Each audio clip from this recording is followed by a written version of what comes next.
हाल ही में associated press जो है उसने एक मैंने चार्ट आपके सामने शेयर किया है कि क्या जो चाइनीज लोन है वो दुनिया के गरीब ममालिक को they are taking China is taking the poor countries to the brink. ये क्वेश्चन है। और इसमें इन्होंने बेसिकली 12 एक ममालिक की बात की है जिसमें Pakistan, Kenya, Zambia, Laos, Mongolia वगैरह हैं। और वो कह रहे हैं कि जी ये जो डेट्स हैं, जो कर्जे हैं, वो सारे का सारा रेवेन्यू, जो टैक्स रेवेन्यू स्टेट बनाती है, वो खा जाते हैं। देखो, ये जो आइलैंड्स हैं, ये बेशक छोटे आइलैंड्स हैं, लेकिन यूनाइटेड नेशंस में 14 वोट तो रखते हैं ना। तो चाइना राइट। को तो एक-एक नंबर चाहिए अपनी ग्लोबल प्रेजेंस को इंक्रीज करने के लिए। इसीलिए वो सेकेंडली बहुत कम पैसे इन्वेस्ट करने पड़ते हैं चाइना को। कहते हैं कि चाइना ने इसमें अपनी कड़ी शराइत भी रखी है। जैसे आईएमएफ हमारे ऊपर रखता है ना कि जी पेट्रोल के रेट बढ़ाएं, बिजली के रेट बढ़ाएं, इसी तरह इस दफ़ा चाइना ने भी कुछ सख्त शराइत रखी हैं। कुछ बोला है कि कुछ चीज़ें भी गिरवी रखाएं। तो हम ये दलदल में हंसते नहीं जा रहे इस तरह, कभी चाइना के आगे सरेंडर कर रहे हैं, कभी आईएमएफ के सामने हम लेट जाते हैं। जय हिंद दोस्तों, पाकिस्तान ब्रेकिंग न्यूज चैनल में आप सभी का हार्दिक स्वागत। एक रिपोर्ट आई जिसमें यह पता चला कि चाइना अपने डेट ट्रैप में बहुत सारी कंट्रीज को फंसा रहा है, जहां पर जो भी कंट्रीज को पैसों की ज़रूरत होती है वहीं पर चाइना पहुंच जाता है हाई इंटरेस्ट लोन लेकर, और ऐसी कंडीशंस लगा देता है लोन देने के टाइम पे कि वो देश बाद में जाकर डिफ़ॉल्ट हो जाता है। इसका सबसे बड़ा एग्जाम्पल है श्रीलंका, जहां पर श्रीलंका को अपने 20% लोन जो कि उसने चाइना से लिए थे, उस लोन को रीपेमेंट ना करने के कारण उसने खुद को डिफ़ॉल्ट घोषित कर दिया, और इसका ही चाइना ने फ़ायदा उठाकर उनका हम्बन टोटा 99 ईयर्स के लिए लीज पे ले लिया।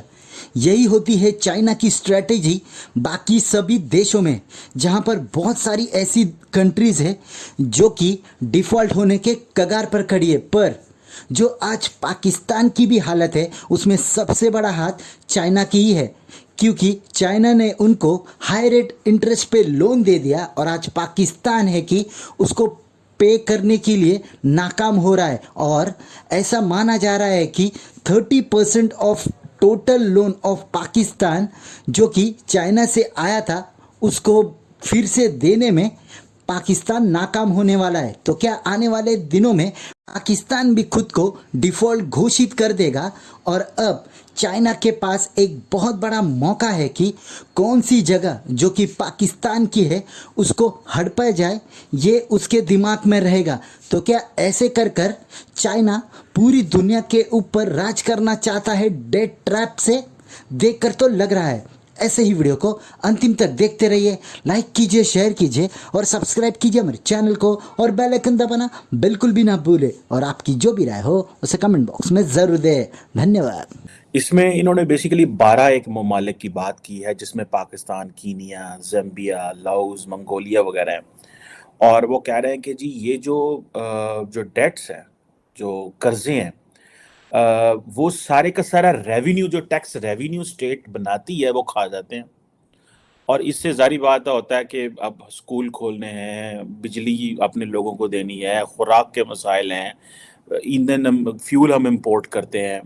और जब ये सारी चीज़ें होती हैं तो जो फॉरेन करेंसी जो है वो मुल्क के रिजर्व्स मुल्क में नहीं रहते, क्योंकि ये तमाम मुल्क जो हैं चाइना को इंटरेस्ट दे देते हैं।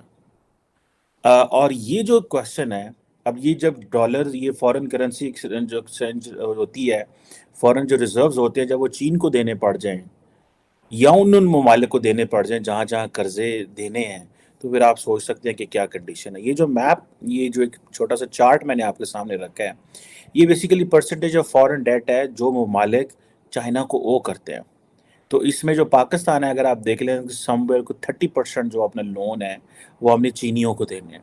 इस तरह लाओस है तकरीबन 50% से ज़्यादा, अंगोला, एथियोपिया, कीनिया, श्रीलंका ने भी अपने कोई 17-18% जो अपने लोन है वो इनको देने हैं। सो पाकिस्तान देखें कि समवेयर इन बिटवीन जो आता है, इतना लोन चाइना की तरफ से पाकिस्तान को आया है। देखो, ये जो आइलैंड्स हैं, ये बेशक छोटे आइलैंड्स हैं, लेकिन यूनाइटेड नेशंस में 14 वोट तो रखते हैं ना। तो चाइना को तो एक-एक नंबर चाहिए अपनी ग्लोबल प्रेजेंस को इंक्रीज करने के लिए। इसीलिए वो सेकेंडली बहुत कम पैसे इन्वेस्ट करने पड़ते हैं चाइना को या इंडिया को या अमेरिका को इनको अपने पाले में लेने के लिए। So it's a win win position. और आज की डेट में तो इतना हॉट एरिया हो गया है, जैसे जैसे अमेरिका और चाइना की ये ट्रेड वॉर ये जितनी इंक्रीज हो रही है, आप बिलीव करें these islands have become important. और ये लोग भी पूरा यूज कर रहे हैं इस लड़ाई को। ये इंडिया से बात कर रहे हैं ट्रेड की और अपने उसकी ग्रांट की, चाइना से भी बात कर रहे हैं और अमेरिका से भी बात कर रहे हैं। बस चाइना के साथ इनको एक ही प्रॉब्लम है, ट्रस्ट फैक्टर। और ट्रस्ट ये इंडिया को करते हैं, अमेरिका को भी इतना ट्रस्ट नहीं करते, जैसे मैंने आपको पहले बताया। सो इंडिया के लिए ये बेस्ट सिचुएशन है कि जब बाकी दोनों लड़ रहे हैं हम उसमें अपना फायदा उठा लें। जब 2 बिलियन लड़ रही हो या जो बंदर लड़ रहे हो तो बिल्ली फायदा उठा लेती है, वो वाला हाल है मोदी जी का। China and America are fighting for these islands और इंडिया उसमें अपना फायदा लेके आ रहा है और अपना इन्फ्लुएंस इंक्रीज कर रहा है। और इन्फ्लुएंस भी कैसे होगा रोहित भाई, वहां पे जितने डेवलपमेंट प्रोजेक्ट्स हुए हैं वहां पे जो लोकल लेवल के लोग हैं, जो गरीब लोग हैं, उनको अपलिफ्ट करने का काम किया इंडिया ने। मैं तो देख रहा था, आई वाज वेरी सरप्राइज कि वहां पर जो वीमेन है उनको इन्होंने ट्रेनिंग दी है, इंजीनियरिंग ट्रेनिंग। बिल्कुल अनपढ़ लोगों को इंडिया ने ट्रेनिंग दी है to make them engineers, solar engineers. उनको सोलर ममाज बोलते हैं वो वहां पर। And that is project from India, nobody has done. सबको मिलिट्री वहां पे एड की पड़ी है, अपने बेसिस की पड़ी है, और हम क्या कर रहे हैं? उनके एनवायरमेंटल की प्रॉब्लम्स, उनकी एजुकेशन की प्रॉब्लम, उनकी डेवलपमेंट की प्रॉब्लम, उनके उनके घर बनाने की प्रॉब्लम, क्योंकि ऐसे ऐसे प्रोजेक्ट्स किए हैं जिसको हम बोलते हैं लिटरली सनातन धर्म का जो अपना मूल तंत्र है कि किसी को छोड़ना नहीं है, सबकी मदद करनी है, वो वाला काम इंडिया ने किया। अब अच्छा, मजे की बात यह है कि चाइना जो है वो माफ करने के चक्कर में नहीं है, वो माफ नहीं करता लोन। जिस तरह अमेरिकन थे, ये सऊदीज थे ना, जैसे पाकिस्तान को वो माफ कर देते थे, ठीक है यार ये जो पैसा आपके पास। अच्छा, अब ये जो आप ये इमेजिन करें कि हम 70 अरब डॉलर जो है वो अमेरिका सऊदी अरब से ले गए और आज तक हमने सऊदी अरब का एक पाई नहीं देनी। मैं ये नहीं कह रहा कि हमें चाइनीज़ उसी तरह करे जिस तरह वो कर रहे हैं, इसमें सिर्फ चाइनीज़ का कसूर नहीं है, हमारा भी कसूर है, ठीक है जी। लेकिन मैं सिर्फ आपको ये बता रहा हूँ कि जो डेट फॉरगिवनेस है वो चाइनीज़ मॉडल नहीं है, तो वो बड़े रिलक्टेंट है। और फिर आपको पता है वो सिक्रेसी पे भी यकीन रखते हैं, ठीक है जनाब। सो वो ममालिक जो चाइना के साथ डायरेक्ट बिजनेस कर रहे हैं, इम्पोर्ट एक्सपोर्ट कर रहे हैं, जैसे इंडिया को 135 बिलियन डॉलर की कर रहा है, तो उनको तो फ़ायदा है, वो कौन से कर्जे उस तरह ले रहे हैं। और अगर वो इंडिया जापान वगैरह से कर्जे ले रहा है तो बड़े सस्ते वो ले रहे हैं। कर्जे पहले भी मिलते रहे हैं जी, कौन सा पहली दफ़ा मिला है? कोई बेहतरी नहीं आएगी जी, सब लोग खा जाएंगे बस, और मुल्क में क्रूज होएगा, ऑल्टर हो जाएगा मुल्क। अच्छा, वो कहते हैं कि चाइना ने इसमें अपनी कड़ी शराइत भी रखी है, जैसे IMF हमारे ऊपर रखता है ना कि जी पेट्रोल के रेट बढ़ाए, बिजली के रेट बढ़ाए, इसी तरह इस दफ़ा चाइना ने भी कुछ सख्त शराइत रखी हैं, कुछ बोला है कि कुछ चीज़ें भी गिरवी रखाएँ। तो हम ये दलदल में धंसते नहीं जा रहे इस तरह, कभी चाइना के आगे सरेंडर कर रहे हैं, कभी IMF के सामने हम इस तरह लेट जाते हैं। जी इस तरह यार, जैसे अब ना करप्शन इतनी हो गई है, जो सब लोगों ने इतना खा लिया है मुल्क को, जो कर्जा लेगा, जो भी कर्जा लेगा तो फिर लोग तो अपनी शराइत बनवाएंगे ना उनसे। तो जो भी मुल्क है वो हम सारी शराइत बनवाएंगे। और हम कैसे बाहर कैसे निकल सकते हैं इस कर्जे? हम कैसे हमारा मुल्क बेहतर हो सकता है कि हम कर्जा ना मांगे, हम किसी से तजारत कर लें, ट्रेड कर लें।